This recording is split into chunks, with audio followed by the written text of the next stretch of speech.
Hello everyone and welcome back to History with Mr. Roberts. Today we're looking at Queen Mary I, or as some in history know her, Bloody Mary. Mary is often said to have been excessively cruel, neurotic, terrible with money, reliant on dangerous Spanish influence and culpable for major disasters in English history. But how much of that is actually true? In this video we're going to hear the real story of Mary I. It's a story of war, intrigue, love, heartbreak, devotion, and counter-reformation, all by one of the most formidable women in England's history. If you like this video, please comment, subscribe, and share. Every little bit helps my channel. Let's jump straight in. On the 6th of July, 1553, at the age of only 15, Edward VI dies at Greenwich Palace.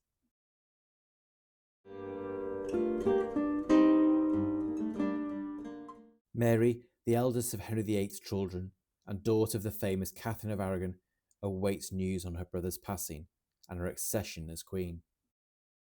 The Protestant court, in panic and fearing the Catholic Mary as queen, quickly proclaims Lady Jane Grey queen instead.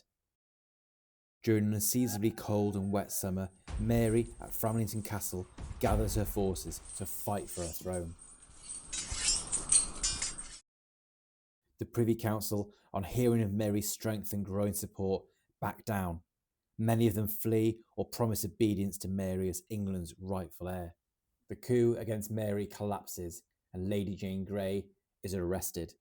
On the 19th of July 1553, Mary is finally proclaimed Queen of England.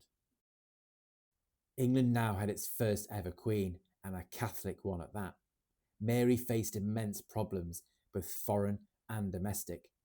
She kept on lots of Edward's advisors, but eventually made some changes.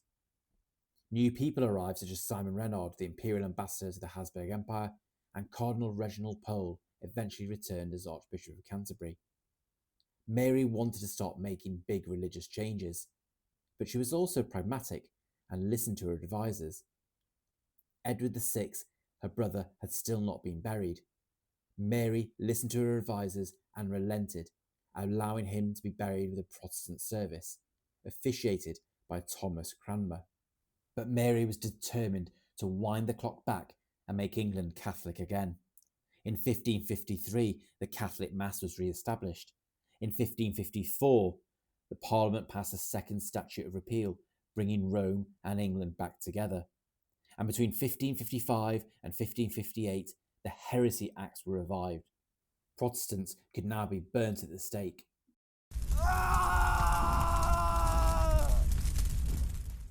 It was because of the burning of these 280 Protestants that Mary gets the nickname Bloody Mary.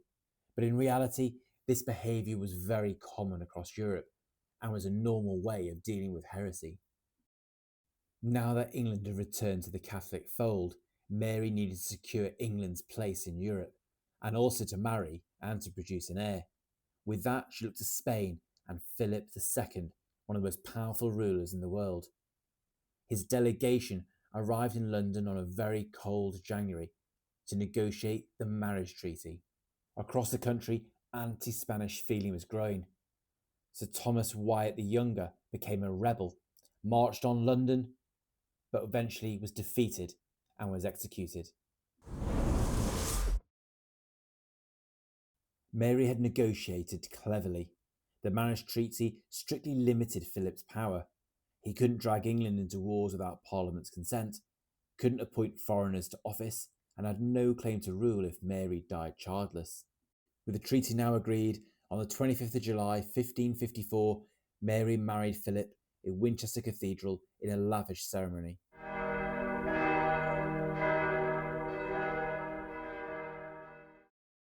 Despite Philip's desires, Mary managed to keep her powers in England under control. Despite coinage showing joint rulers, Mary is very much in charge. She falls deeply in love with Philip and pines for him when he's away from England. On several occasions, Mary thinks she is pregnant. In one instance, a birth is even announced, only for the ringing bells to be silenced and the bonfires put out. For the poor Mary, these were phantom pregnancies. She was likely suffering from a tumour, swelling, or undergoing psychological distress. Her heartbreak was devastating, and politically costly for England.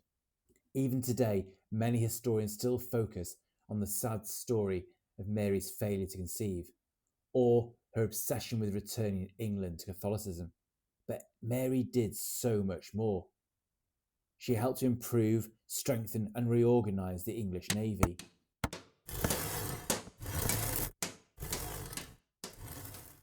As well as improving how England managed its finances, Mary also launched the Muscovy Company in 1555, setting up trade links through the Baltic between London, Moscow, and even overland as far as Persia. Despite emerging success in foreign trade, foreign policy would bring heartbreak for Mary and disaster for England. The fear that Spain would drag England into its wars became a reality when war broke out between France and Spain. The French attacked the English town of Calais, situated in northern France. 27,000 troops attacked and seized the town. England lost its last town in Europe. It was devastating for Mary and devastating for England. Mary's disaster in France mirrored her worsening health. Having suspected uterine or ovarian cancer, Mary's condition worsened, and those around her prepared for the end and the possibility of Elizabeth, her younger sister, becoming queen. Mary died between 5 and 6 a.m.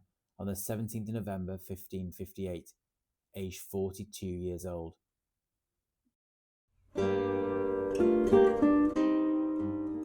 With the death of Mary comes the end of Catholic England and the rise of Protestant England under Elizabeth. Mary today is still remembered as a cruel queen who burnt hundreds at the stake, and for that she's earned the nickname Bloody Mary.